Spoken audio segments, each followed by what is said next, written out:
Salut à tous, alors voilà une petite présentation rapide d'une caméra d'un rapport qualité-prix à peu près satisfaisant sur Banggood.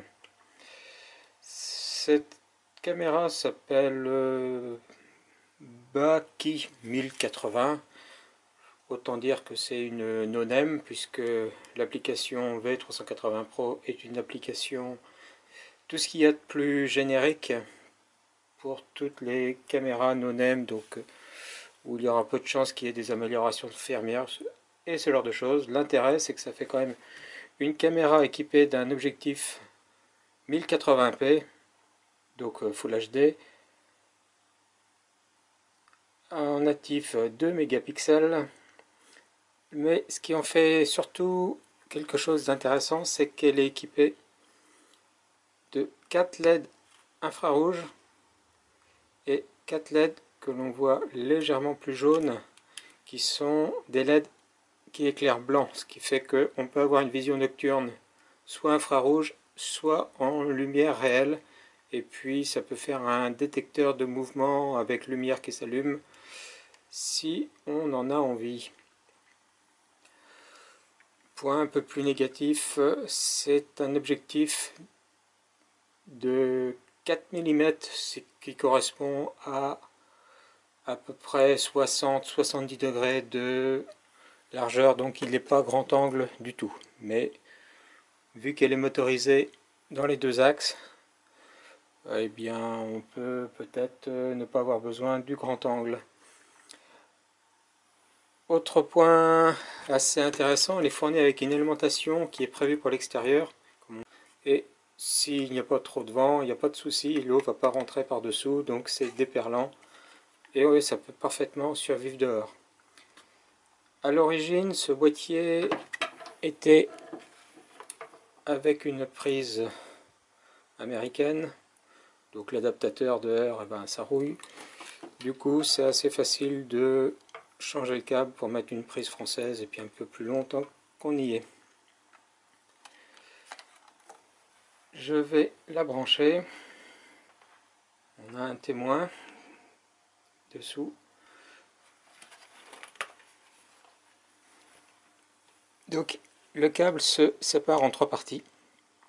Une partie réseau RJ45 si vous préférez du filaire. L'alimentation, donc 12 volts 1 ampère. Et le bouton reset avec son petit capuchon pour le protéger de l'humidité. Et puis d'appui accidentel.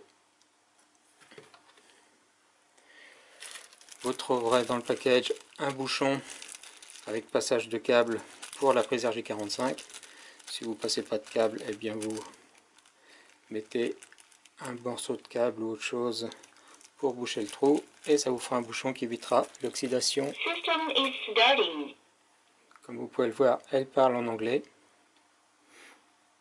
Vous pouvez couper sur l'application le prompt, c'est-à-dire les notifications vocales. Et puis, fourni également avec 3 chevilles en inox. Donc, elle fait son autotest là. System startup completed. Wi-Fi connecting.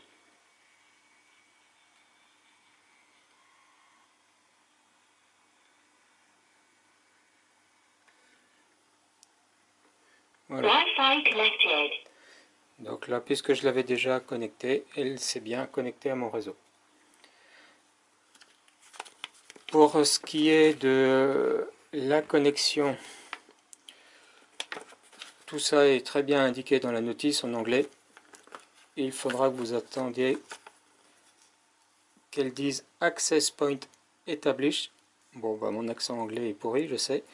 Et vous suivez tout ça, et sinon vous pourrez le voir en vidéo sur ma précédente vidéo d'une caméra similaire avec la même application. Je donnerai le lien.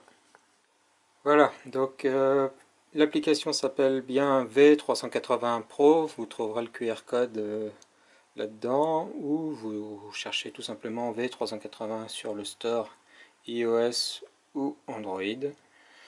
Et lorsque vous êtes sur l'application, vous créez un compte, un mail, un mot de passe, et vous faites plus ici. Et ensuite, vous pourrez naviguer sur vos différentes caméras sur la même application en faisant des glissés. Sur une caméra, vous faites connecting.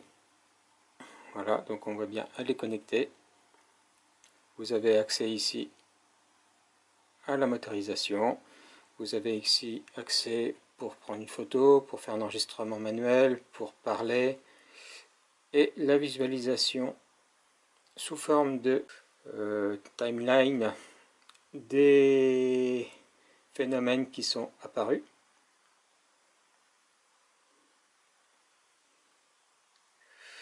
C'est vraiment très pratique. Ça permet de voir directement à quelle heure s'est produit un mouvement qui est enregistré sur la carte mémoire. La carte mémoire n'est pas incluse, c'est une micro SD jusqu'à 64 Go que l'on insère. Je vous montrerai, ça se passe dessous.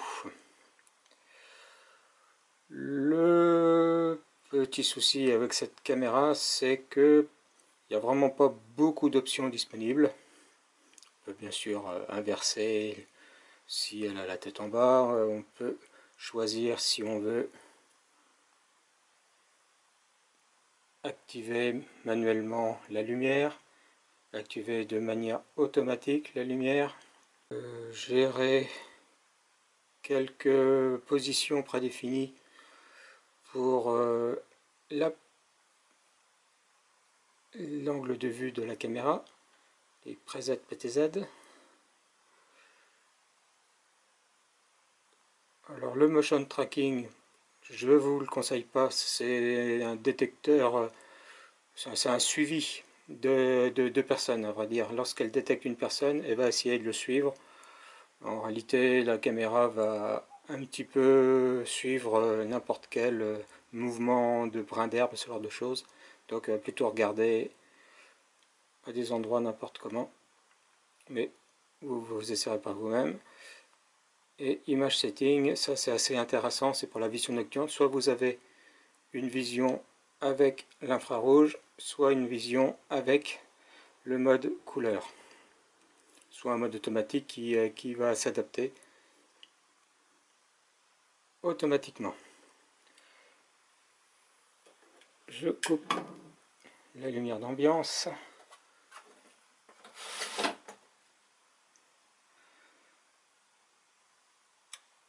Voilà, donc là elle s'est mise en mode infrarouge et sur le smartphone on voit bien c'est en mode infrarouge.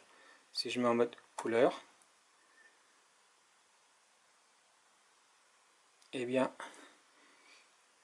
là ça va être un mode infrarouge mais avec le filtre AirCut d'enlever, donc c'est des pseudo couleurs. Que dire d'autre sur cette caméra? Eh bien c'est un modèle, comme on le voit, simple à mettre en œuvre, pas beaucoup de fonctions évoluées. Le détecteur pour l'alarme est franchement pas terrible, il est trop sensible et donc il détecte trop facilement des mouvements, des insectes qui passent devant l'objectif, ce genre de choses. J'ai pas trouvé comment choisir un seuil de sensibilité. Lorsque vous allez sur Setting,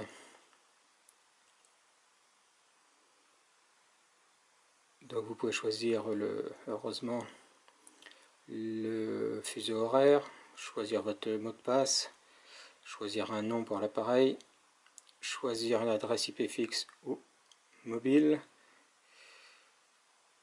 voir l'état de la carte mémoire enregistrée en HD ou faible résolution, enregistrer ou pas l'audio si vous voulez optimiser la capacité. Pour ce qui est de l'alarme, vous pouvez choisir des horaires particuliers d'enregistrement. Vous pouvez définir sur la vue des zones qui seront déclenchant de l'alarme. Ça c'est bien si la caméra n'est pas mise en mouvement, puisqu'on imagine bien que les zones qu'on sélectionne là ne seront pas les mêmes suivant comment on a déplacé la caméra. et puis même en sensibilité, même en low, ça détecte beaucoup. Donc voilà, elle a une alarme un peu capricieuse. Elle est censée envoyer des notifications lorsqu'elle détecte quelque chose. J'ai pas réussi à obtenir des notifications. Elle a un gros défaut d'origine. Les vis qui la composent sont de mauvaise qualité et elles ont rouillé en un rien de temps. Les vis que j'ai mis, c'est des vis inox à la place, que j'ai eu beaucoup de mal à extraire les anciennes qui étaient déjà rouillées au bout de quelques semaines. Donc si vous avez des vis inox, c'est du 3, eh bien mettez-les rapidement. Et puis comme on peut le voir, elle a tendance à jaunir. Ici on voit le côté qui n'est pas aux UV de la lune et du soleil, et ici c'est légèrement jauni alors qu'elle n'a passé que un mois dehors pour l'essai. Elle est par contre équipée de 2 antennes Wi-Fi, ce qui fait que même si vous n'avez pas beaucoup de Wi-Fi à l'endroit où elle sera en terrain, je pense qu'il n'y aura pas de souci de réception. Et pour finir, le logement pour la carte mémoire est caché derrière un emplacement en silicone, donc pour l'étanchéité il ne devrait pas y avoir de souci. Voilà, donc une caméra simple, pas trop chère, avec des fonctions assez amusantes, mais perfectibles. Ciao!